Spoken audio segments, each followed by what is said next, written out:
우리가 뉴스를 보다 보면 안전사고에 대한 뉴스가 많이 나옵니다.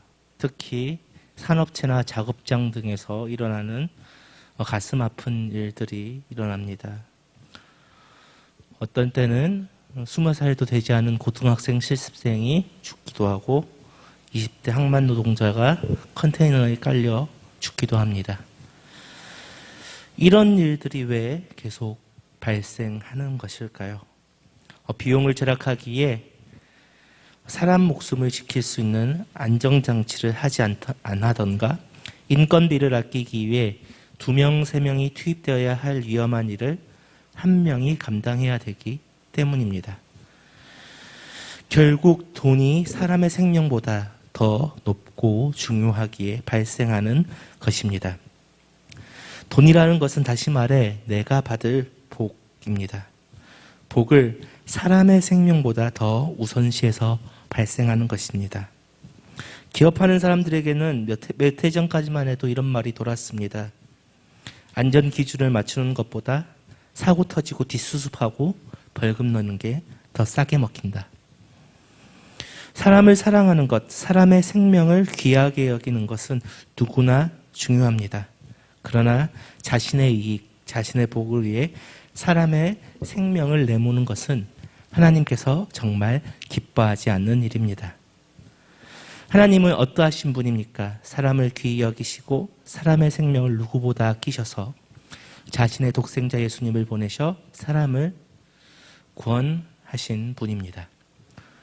오늘 본문에서도 사람의 생명을 귀하게 여기시는 하나님의 모습이 나옵니다.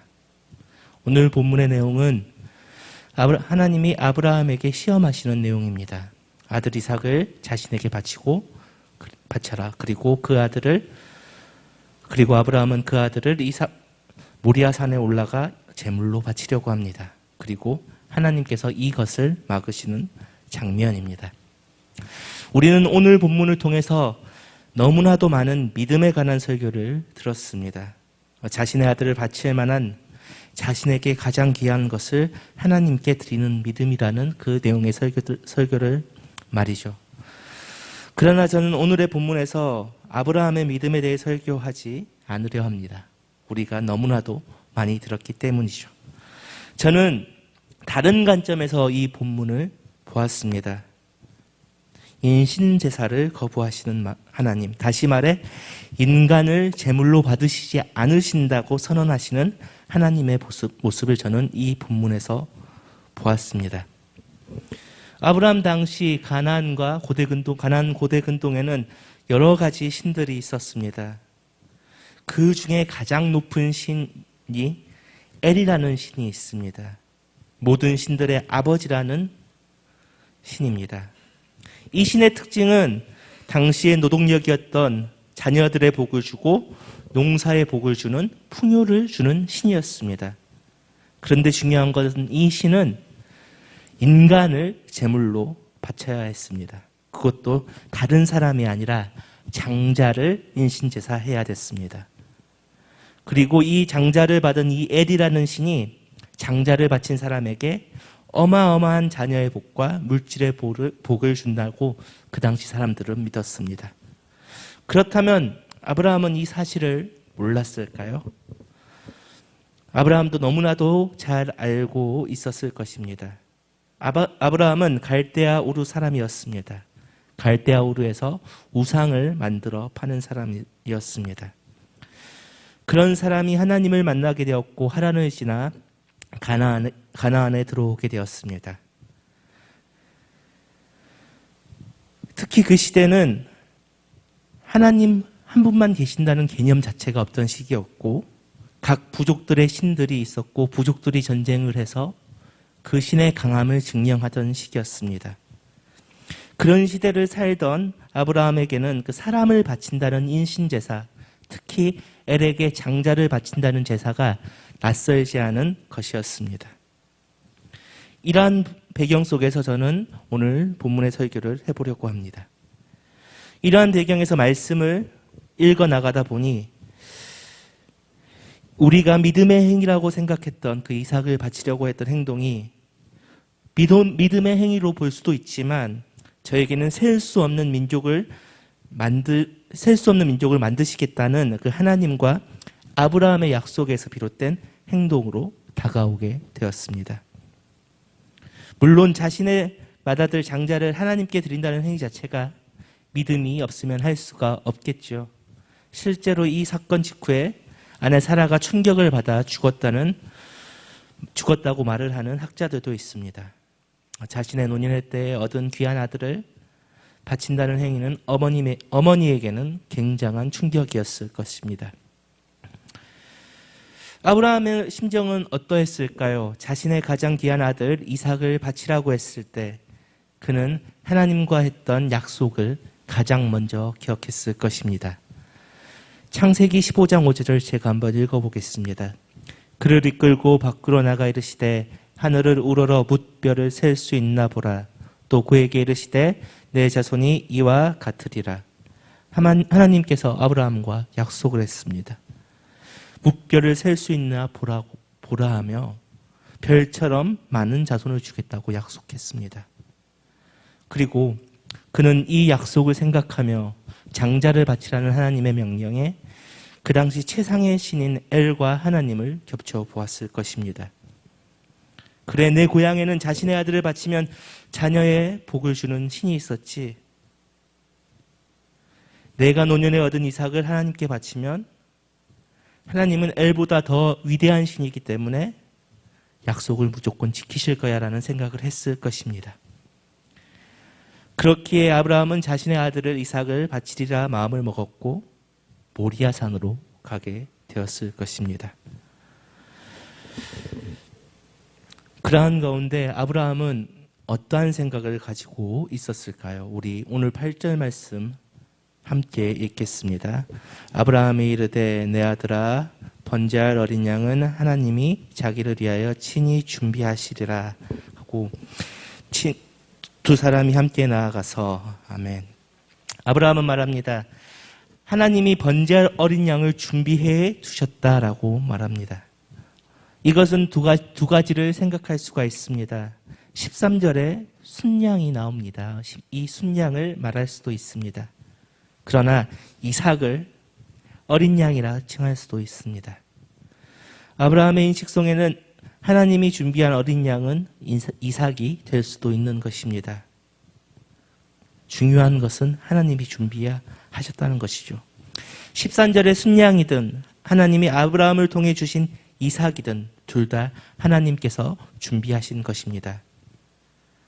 그렇기에 하나님이 준비하신 것을 하나님께 드리는 것은 당연한 것입니다. 그러나 많이 복잡했을 것입니다. 아브라함이 비록 엘신앙에 대해 알고 있을지라도 자신의 장자 100세 때 얻은 하나님께 받은 이삭을 바치라는 것이 안타까웠을 것입니다. 그러나 하나님을 믿었기에 그는 자기 아들 이삭을 바치는 결단을 할 수 있었습니다. 그 가운데 하나님께서는 어떻게 역사하셨을까요? 하나님께서는 놀랍게도 선을 행하셨습니다. 11절의 말씀을 보니 하나님께서는 정말 마음이 급하셨던 것 같습니다. 우리 오늘 본문 11절 다 같이 읽겠습니다. 시작. 여호와의 사자가 하늘에서부터 그를 불러 이르시되 아브라함아 아브라함아 하시는지라. 아브라함이 이르시되 내가 여기 있나이다 하매. 아멘. 여호와의 사자가 아브라함을 두 번이나 부르고 있습니다. 잘못하면 이삭이 죽을 수도 있는 상황이었기 때문입니다. 그렇기에 여호와의 사자가 다급하게 아브라함을 막아선 것입니다. 그리고 12절에서 내가 하나님을 경외하는 줄 아노라라고 말하면서 13절에 있는 수풀에 걸려있는 수량을 보게 하셨습니다.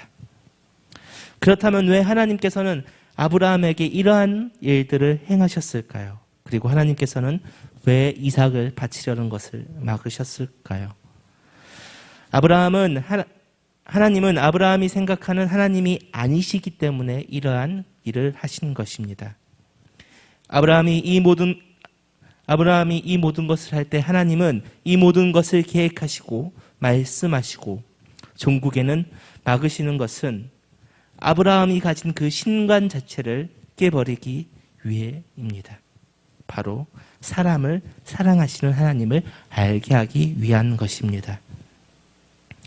아브라함의 신관, 그 당시 고대 근동의 신들의 모습, 그리고 하나님의 모습을 아브라함은 그 둘을 비교하며 자신의 아들을 번지려고 잡으려 했습니다.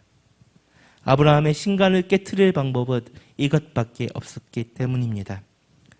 하나님은 아브라함에게 나는 고대 근동의 신들, 너희가 아는 그 신들과 다른 신이다. 나는 다른 존재에 있는 신이다.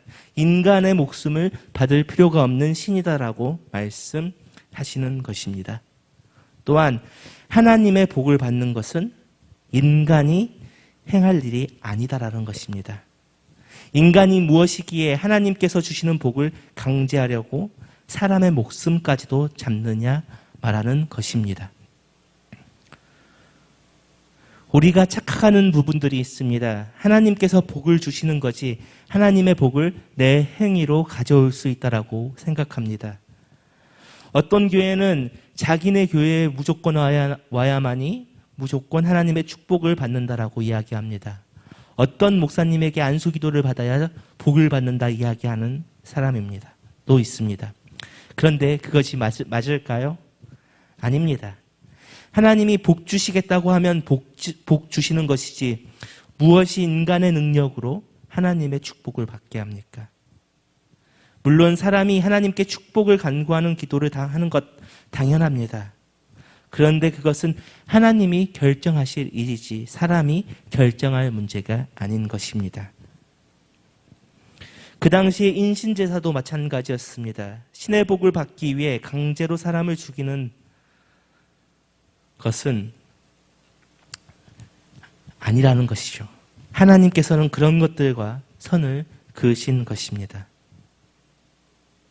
하나님께서 복 주시기로 하셨다면 복을 주신 것입니다. 우리가 어떠한 노력으로 하나님의 축복을 받을 수 있다? 그것은 심각한 착각입니다. 물론 이런 이야기를 합니다. 우리가 헌신을 하면 축복을 받는다. 그 헌신이라는 것이 나를 드리는 거고 나를 제물로 드리는 건데 그게 무슨 문제인 건가? 헌신은 복을 받기 위해 하는 것이 아닙니다. 헌신은 하나님께서 나를 구원하셨고 축복하셨기 때문에 그 사건에 내가 기뻐해서 내 시간과 내 물질을 포기하는 것이 헌신입니다. 또 이런 말을 하는 사람들이 있습니다. 자신을 제단에 제물로 드리겠다는 사도들의 말은 무엇이냐 말합니다. 그러나 그것은 사람의 이익을 위해 자신을 제단 위에 제물로 드리겠다고 하는 것이 아닙니다. 복음 전파를 위해 하나님을 위해 자신을 제단 위에 드리겠다고 하는 것입니다. 사람이 자신의 복을 위해 헌신하고 제물을 드리고 하는 것은 하나님의 뜻에 반한다는 것입니다. 다시 말해 복 주시기로 결정하셨다면 사람의 목숨을 함부로 받으시는 분이 아니라는 것입니다. 오늘 본문의 말씀이 말하는 것은 아브라함의 믿음도 있지만 하나님께서는 사람의 생명을 받으시는 분이 아니라는 것을 확정하신 중요한 사건입니다. 우리가 아브라함처럼 가장 귀한 것을 드릴 수 있는 믿음도 중요합니다. 그러나 더 중요한 것은 오늘 우리가 본문에서 믿음뿐만 아니라 하나님께서 사람의 생명을 귀하게 여기시는 사람을 사랑하는 하나님의 모습을 또한 볼 수 있었으면 좋겠습니다. 그리고 하나님이 우리 사람의 생명을 귀하게 여기시는 것처럼 우리도 사람의 생명, 우리 이웃의 생명을 귀하게 여기는 성도님들이 되기를 축복합니다. 이 시간 함께 찬양하며 나아가겠습니다.